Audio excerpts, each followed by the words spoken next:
Alright, time to learn how to paint abandoned places and buildings. Before we go into the deep end, let's get into basic shapes. If you can do a square, triangle, and circle, you're already a quarter way there.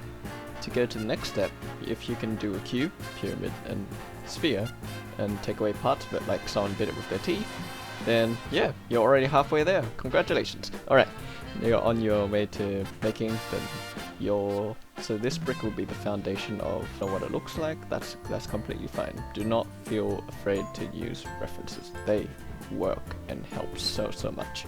Anyways, we're not going to be super perfect with this sketch either. It's just to get us in the mindset of what we're going to do later on. Yeah. So this exercise is just to drive a point later down the track. To help me when I study materials, I look at a photo, but squint your eyes for the highlights or shadows, and there'll be blotchy but sharp blobs, and as I've highlighted in the red photo in red, this shape will give you the essence of what that material is, and this tactic works for almost any material that I'm going to study, so whether it be wood, metal, or rock, and yeah, anything. If in doubt, just squint your eyes and look for the main graphic shapes. These graphic shapes will just help the brain immediately think of what missing information there is and just give you the illusion that it's that thing. Yeah.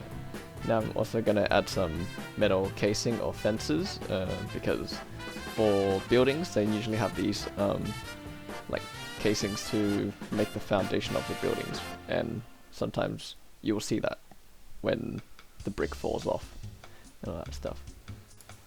Now that we have a slightly detailed rendering, we're going to compress that information of what we learned into something we can do as short as possible.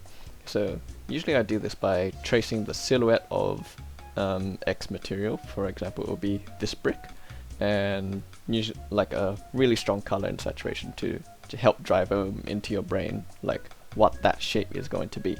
Alright, so we go around the silhouette, and then we're going to just simply imitate the shape design without tracing this time, and apply that shape design to our pyramid and cylinder and attempt to make it look worn down.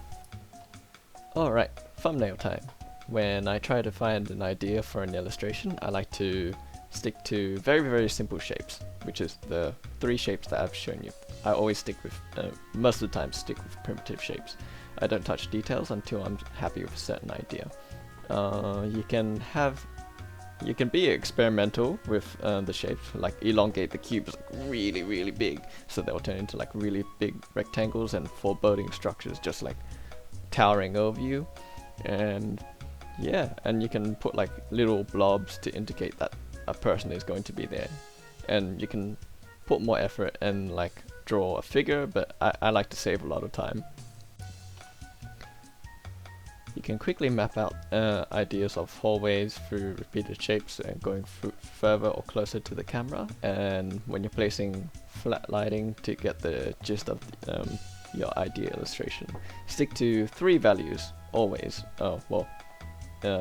Not always, but most of the time it just helps simplify things, which is shadow, base color, and light, and make like an obvious difference between them 3, and it will just convey the idea of whatever you're thinking really fast.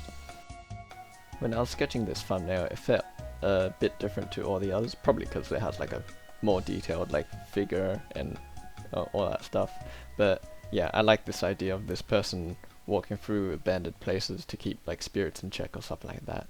Yeah, so I decided to sketch on top of my idea to refine it some more and give this person a face and more details on the clothes, and have some cracks in like the church benches and whatnot. Once I was happy with the line art, I put in base colors with a new layer under the line art to blend my colors and all that stuff. Clip Studio has an awesome feature called Colorize. At first you set your line art as a reference layer, then select your base colors and go to Edit, Colorize, Advanced Settings, just press OK, it's all good, and you should have something like this. doing this will give your colors a nice watercolor blend, but it turns off your base colors most of the time because it sets whatever you're seeing into a multiply layer.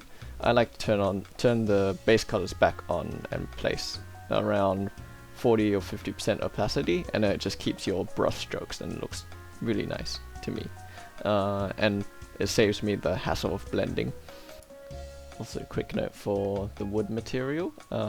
Usually we're doing the squinting method again, looking for the graphic shapes, and I'll Gaussian blur this image to show you how hard I squint my eyes to see the shapes.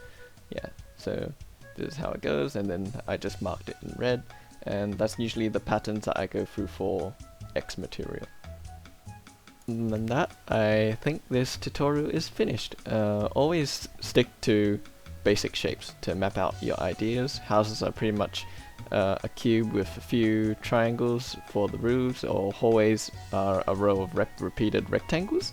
And yeah, when in doubt, find the material that you don't know on like Google or whatnot, and just squint, and then you'll find these core shapes to help you paint that material.